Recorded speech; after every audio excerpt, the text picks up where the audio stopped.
Hello friends, अगर आप भी हेयर फॉल से बहुत ज़्यादा परेशान हैं तो आज के इस वीडियो में मैं आपके लिए लेके आई हूँ एक कमाल का गजब का हेयर फॉल, जिसका इस्तेमाल अगर आप 1 मंथ कंटिन्यूसली यदि करते हैं, मंथ अगर आप करते हैं इसका इस्तेमाल, तो यकीन मानिए ना ही आपकी सिर्फ हेयर फॉल रुकेगा बल्कि आपके हेयर ग्रोथ भी स्टार्ट हो जाएगा।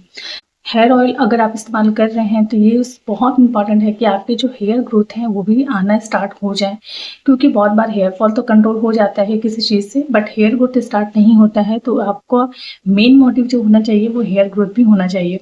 हेयर फॉल तो होता रहता है, देखिए अगर आप बहुत कुछ भी ट्राई कर लीजिए लेकिन आपको थोड़ा बहुत हेयर फॉल होगा ही। कभी कभी हमें कॉम करने में भी होने लग जाता है हेयर फॉल, लेकिन ये इंपॉर्टेंट है कि आपको हेयर ग्रोथ हो रहा है या नहीं हो रहा है।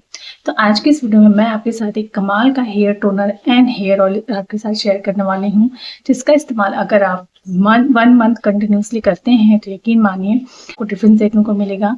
आपके बालों में हेयर ग्रोथ आपको आने लग जाएगी। इसका इस्तेमाल मैं बहुत टाइम से करते आ रही हूँ। आफ्टर प्रेगनेंसी तो मुझे बहुत ही ज़्यादा हेयर फॉल की प्रॉब्लम हो रही थी और मैंने अपने हेयर फॉल को ऐसे ही कंट्रोल किया है, जो कि चीज़ें मैं आपके साथ शेयर कर रही हूँ।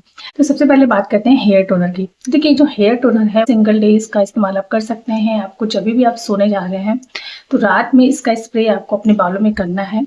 पूरे बालों में इसको स्प्रे करने की जरूरत नहीं है। जहां जहां आपको ऐसा लग रहा है कि आपको हेयर फॉल हो गया है, बाल आपके नहीं आ रहे हैं, उस जगह पे आपको इसका इस्तेमाल करना है। कहते हैं किसी किसी को अगर आप मैरिड हैं या फिर कंटिन्यूसली सिंदूर का इस्तेमाल करते हैं तो वहां पे आपके हेयर फॉल हो जाते हैं और वहां पे बाल नहीं आ रहे होते हैं। किसी किसी के बीच में ऐसी प्रॉब्लम होती है।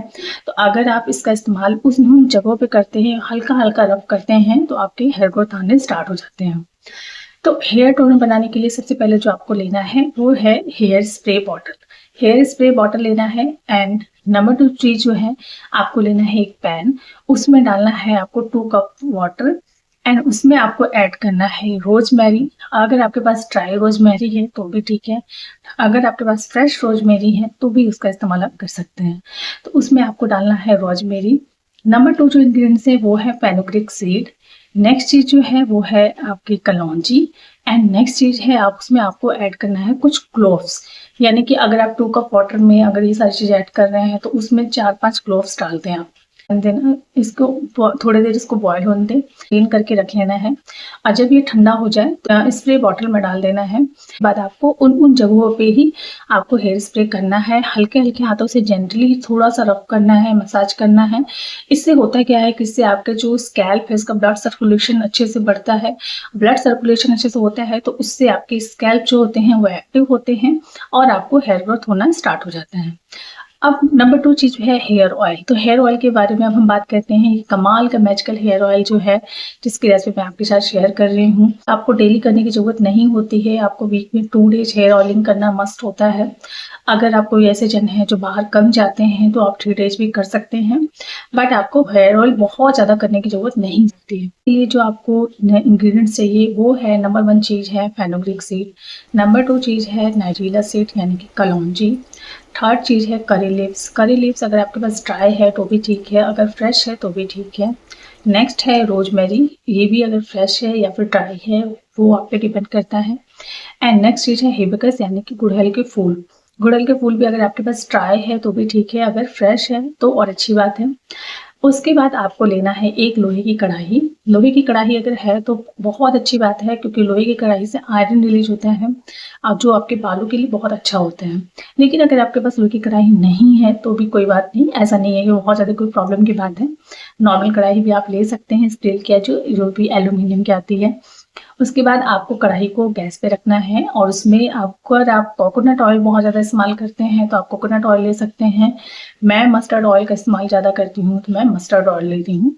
तो आपको उसमें डालना है मस्टर्ड ऑयल। उसके बाद आपको ये सारी चीज़ें जो कि जो भी इंग्रेडिएंट्स मैंने आपको बताया था वो सारी चीज़ें उसमें आपको डालनी है। एंड उसमें आपको डालना है अनियन। आपको बड़े वाले जो अनियन आते हैं वो नहीं लेना है। अनियन जो छोटे वाले आते हैं, जैसे कि सैलेड अनियन या फिर सांबर अनियन कहते हैं, आपको वो लेने हैं, क्योंकि बालों के लिए वही अनियन अच्छा होता है। तो उसके बाद आपको अनियन को भी अच्छे से छील लेना है, उसको छोटे छोटे भागों में कट कर ले और उसके बाद उसको भी ऑयल में डाल दें। सारी चीज़ों को अच्छे से 15-20 मिनट तक एकदम लो फ्लेम पे पकने दें। याद रखिए कि फ्लेम एकदम लो होनी चाहिए, बहुत ज़्यादा फ्लेम नहीं होनी चाहिए। उसके बाद क्या करना है आपको कि उस ऑयल को गैस बंद करना है 15-20 मिनट बाद और उसको ओवरनाइट के लिए आपको ऐसे ही छोड़ देना है। नेक्स्ट आपको उसको स्टेन करना है, छान लेना है। किसी भी अगर कांच की बॉटल है या फिर जो भी बॉटल है आपके पास, उसमें आपको इसे छान लेना है और उसमें आपको ऐड करना है few drops of rosemary essential oil. Rosemary essential oil आपके बालों के लिए क्या मैजिकल करता है, क्या कमाल करता है, ये आप खुद गूगल करके देख सकते हैं कि आपके बालों के लिए रोजमेरी कितना अच्छा होता है। उसके बाद इन 3-4 ड्रॉप्स आपको रोजमेरी एसेंशियल ऑयल मिलाना है। उसके बाद किसी भी बॉटल में भर के आपको रख लेना है और जब भी आपको नेक्स्ट डे हेयर वॉश करना है उसके पहले नाइट में आपको ये ऑयल इस्तेमाल करना है। ऑयल को अच्छे से स्कैल्प में एक एक पार्ट को डिवाइड करना है, उसमें आपको अच्छे से लगाना है, हल्का मसाज करना है। अगर आपके पास मसाजर है तो उससे कर सकते हैं या फिर अगर हाथ से अगर आप कर रहे हैं तो हल्के हल्के हाथों से करना है। याद रखना है बहुत ज़्यादा खींचतानी नहीं करनी है। और कभी भी जब आप ऑयलिंग करने जा रहे हैं तो आपको एक चीज़ का और ध्यान रखना है कि आपका बालों को पहले से ही कॉम्ब कर लें, क्योंकि ऑयलिंग के टाइम पे बाल थोड़े से उलझते हैं और उससे आपको और ज़्यादा हेयर फॉल हो सकता है। तो पहले ही अच्छे से अपने बालों को सुलझा ले, कॉम्ब कर ले, उसके बाद ऑयलिंग कर ले, उसके बाद आपको नेक्स्ट डे वॉश करना है। वॉश जरूर करिएगा, मुझे कमेंट बॉक्स में बताइएगा कि आपको इसके फायदे हो रहे हैं कि नहीं हो रहे हैं। फ्रेंड्स, अगर मेरी वीडियो अच्छी लगी हो तो वीडियो को लाइक करके चैनल को सब्सक्राइब जरूर कर दें, बेल आइकन प्रेस कर दें ताकि आपको और भी अच्छे अच्छे अपडेट्स मिलते रहें। मिलते हैं नेक्स्ट वीडियो में।